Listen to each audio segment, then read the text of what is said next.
Hello everyone, welcome back to my channel Dear Vlogger Lakshmi. ಎಲ್ಲರೂ ಹೇಗಿದ್ದೀರಾ? I hope ಚೆನ್ನಾಗಿದ್ದೀರಾ ಅನ್ಕೊಂಡಿದ್ದೀನಿ. ನಾನು ಕೂಡ ತುಂಬ ಚೆನ್ನಾಗಿದ್ದೀನಿ. ಅಂಡ್ ಇವತ್ತಿನ ಒಂದು ವಿಡಿಯೋದಲ್ಲಿ ನಿಮ್ಮೊಂದಿಗೆ ಒಂದು ಒಳ್ಳೆ ರೆಸಿಪಿನ ಶೇರ್ ಮಾಡ್ಕೊತಾ ಇದ್ದೀನಿ. ಯಾವುದಪ್ಪ ಅಂದರೆ ನಾಟಿ ಮಶ್ರೂಮ್ ಫ್ರೈ. ಯಾವುದೇ ಮಸಾಲೆ ರುಬ್ಕೊಳ್ದೇನೆ ಸಿಂಪಲ್ ಆ್ಯಂಡ್ ಟೇಸ್ಟಿಯಾಗಿ ಹೇಗೆ ಮಾಡೋದು ಅಂತ ವಿಡಿಯೋದಲ್ಲಿ ನಿಮಗೆ ತೋರಿಸ್ಕೊಡ್ತೀನಿ. ಮೊದಲು ಮಶ್ರೂಮ್ನ ಈ ರೀತಿ ನೀಟಾಗಿ ತೊಳ್ಕೊಬೇಕಾಗುತ್ತೆ, ಯಾಕಂದರೆ ತುಂಬ ಮಣ್ಣಿರುತ್ತಲ್ವ. ಹಾಗಾಗಿ ಇವಾಗ ಇದು ಮಾಡೋಕ್ಕೆ ಏನು ಬೇಕು ಅಂತ ನೋಡೋಣ. ಒಂದು ದೊಡ್ಡ ಸೈಜ್ ಈರುಳ್ಳಿನ ಕಟ್ ಮಾಡಿ ತೊಗೊಂಡಿದ್ದೀನಿ. ಒಂದು ಟೊಮೊಟೊ, ಎಲ್ಲ ಮಸಾಲ ಸ್ಪೈಸಸ್ ಮತ್ತು ಕರಿಬೇವು ಸ್ವಲ್ಪ, 2 ಟೇಬಲ್ ಸ್ಪೂನಷ್ಟು ಧನಿಯಾ ಪುಡಿ, ಸ್ವಲ್ಪ ಖಾರದ ಪುಡಿ, ಸ್ವಲ್ಪ ಅರಿಶಿನ ಮತ್ತು 1 ಟೇಬಲ್ ಸ್ಪೂನಷ್ಟು ಶುಂಠಿ ಬೆಳ್ಳುಳ್ಳಿ ಪೇಸ್ಟ್. ಇಷ್ಟೇ ಇದನ್ನು ಮಾಡೋಕ್ಕೆ ಬೇಕಾಗುವ ಪದಾರ್ಥಗಳು. ಇವಾಗ ಇದನ್ನು ಮಾಡೋದು ಹೇಗೆ ಅಂತ ನೋಡೋಣ. ಮೊದಲೊಂದು ಬಾಣಲೆಗೆ ಸ್ವಲ್ಪ ಎಣ್ಣೆ ಹಾಕ್ಕೊಂಡು ಮಸಾಲ ಸ್ಪೈಸಸ್ ಮತ್ತು ಕರಿಬೇವು ಹಾಕಿ ಅದು ಫ್ರೈ ಆದಮೇಲೆ ಈರುಳ್ಳಿ ಹಾಕ್ಕೊತಾ ಇದ್ದೀನಿ. ಈರುಳ್ಳಿ ಸ್ವಲ್ಪ ಜಾಸ್ತಿ ಇದ್ರೇ ಇದು ತುಂಬ ರುಚಿಯಾಗಿರುತ್ತೆ. ಈರುಳ್ಳಿನ ಗೋಲ್ಡನ್ ಬ್ರೌನ್ ಕಲರ್ ಬರೋವರೆಗೂ ಫ್ರೈ ಮಾಡ್ಕೊಬೇಕಾಗುತ್ತೆ. ಮಶ್ರೂಮ್ ತಿನ್ನೋದ್ರಿಂದ ನಮ್ಮ ಹೆಲ್ತಿಗೆ ತುಂಬ ಒಳ್ಳೆ ಹೆಲ್ತ್ ಬೆನಿಫಿಟ್ಸ್ ಇದೆ. ನಾಟಿ ಮಶ್ರೂಮ್ ಸಿಗೋದಂತೂ ತುಂಬ ರೇರು. ಮಶ್ರೂಮ್ ಅಂದರೆ ಯಾರಿಗಿಷ್ಟ ಇರಲ್ಲ ಹೇಳಿ. ನನಗಂತೂ ತುಂಬ ಇಷ್ಟ. ನಮ್ಮ ಮನೆಯಲ್ಲೂ ಕೂಡ ಅಷ್ಟೇ, ಎಲ್ಲರೂ ಕೂಡ ತುಂಬ ಇಷ್ಟಪಟ್ಟು ತಿಂತಾರೆ ಇದನ್ನು. ಅದರಲ್ಲೂ ಸ್ವಲ್ಪ ಸಿಕ್ಕಿತ್ತಲ್ವ, ಅದರಿಂದ ನಾನು ಯಾವುದೇ ಮಸಾಲೆ ರುಬ್ಕೊಳ್ದೇನೆ ಹಂಗೆ ಮಾಡ್ಕೊತಾ ಇದ್ದೀನಿ.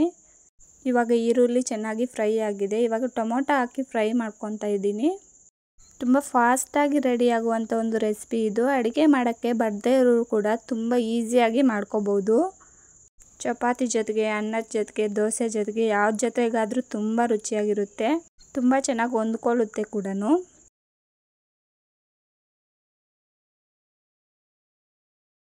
ಟೊಮೊಟೊ ಸಾಫ್ಟ್ ಆಗುವವರೆಗೂ ಫ್ರೈ ಮಾಡಿಕೊಂಡು ಇವಾಗ ಶುಂಠಿ ಬೆಳ್ಳುಳ್ಳಿ ಪೇಸ್ಟ್ ಹಾಕಿ ಒಂದು 5 ನಿಮಿಷ ಇದು ಹಸಿ ವಾಸನೆ ಹೋಗೋವರೆಗೂ ಫ್ರೈ ಮಾಡ್ಕೋಬೇಕಾಗುತ್ತೆ. ಈ ರೀತಿ ಸೈಡಲ್ಲಿ ಎಣ್ಣೆ ಬಿಟ್ಕೊಂಡ್ರೆ ಶುಂಠಿ ಬೆಳ್ಳುಳ್ಳಿ ಪೇಸ್ಟ್ ಫ್ರೈ ಆದಂಗೆ. ಇವಾಗ ಮಸಾಲ ಪುಡಿನ ಹಾಕ್ಕೊಂಡು ಫ್ರೈ ಮಾಡ್ಕೊತಾ ಇದ್ದೀನಿ. ಮಸಾಲೆ ಪುಡಿ ಹಾಕಿದ ನಂತರ ಕೂಡ ಒಂದು ಸ್ವಲ್ಪ ಹೊತ್ತು ಫ್ರೈ ಮಾಡಿಕೊಂಡು ನೀರು ಸೇರಿಸ್ಕೊಂಡು ರುಚಿಗೆ ತಕ್ಕಷ್ಟು ಉಪ್ಪು ಹಾಕಿ ಮತ್ತು ಕೊತ್ತಂಬರಿ ಕೂಡ ಸೇರಿಸ್ಕೊಂಡು ಮಶ್ರೂಮ್ ಹಾಕಿ ಪ್ಲೇಟ್ ಮುಚ್ಚಿ ಒಂದು 15 ನಿಮಿಷ ಕುದಿಸ್ಕೊಂಡ್ರೆ ಮಶ್ರೂಮ್ ಫ್ರೈ ರೆಡಿ ಆಗೋಗುತ್ತೆ.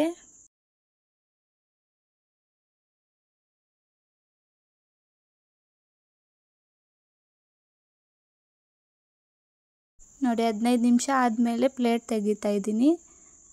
ಯಾವುದೇ ರೀತಿ ಮಸಾಲೆ ರುಬ್ಕೊಳ್ದೇ ತುಂಬ ಫಾಸ್ಟ್ ಆ್ಯಂಡ್ ಟೇಸ್ಟಿಯಾಗಿ ಯಾವ ರೀತಿ ಮಶ್ರೂಮ್ ಫ್ರೈ ರೆಡಿ ಆಯಿತು ಅಂತ ಇದೇ ರೀತಿ ನೀವು ಕೂಡ ಒಮ್ಮೆ ಮನೇಲಿ ಟ್ರೈ ಮಾಡಿ ಹೇಗೆ ಬಂದಿತ್ತು ಅಂತ ನನಗೆ ಕಾಮೆಂಟ್ ಮೂಲಕ ತಿಳಿಸಿ. ಆ್ಯಂಡ್ ಈ ವಿಡಿಯೋ ನಿಮ್ಗೆ ಇಷ್ಟ ಆಗಿದ್ರೆ ಒಂದು ಲೈಕ್ ಮಾಡಿ, ಶೇರ್ ಮಾಡಿ, ಕಾಮೆಂಟ್ ಮಾಡಿ. ಇದೇ ರೀತಿ ಸಿಂಪಲ್ ಆ್ಯಂಡ್ ಟೇಸ್ಟಿ ರೆಸಿಪೀಸ್ಗಾಗಿ ಡಿಯರ್ ಬ್ಲಾಗರ್ ಯೂಟ್ಯೂಬ್ ಚಾನಲ್ನ ಸಬ್ಸ್ಕ್ರೈಬ್ ಮಾಡ್ಕೊಳ್ಳಿ.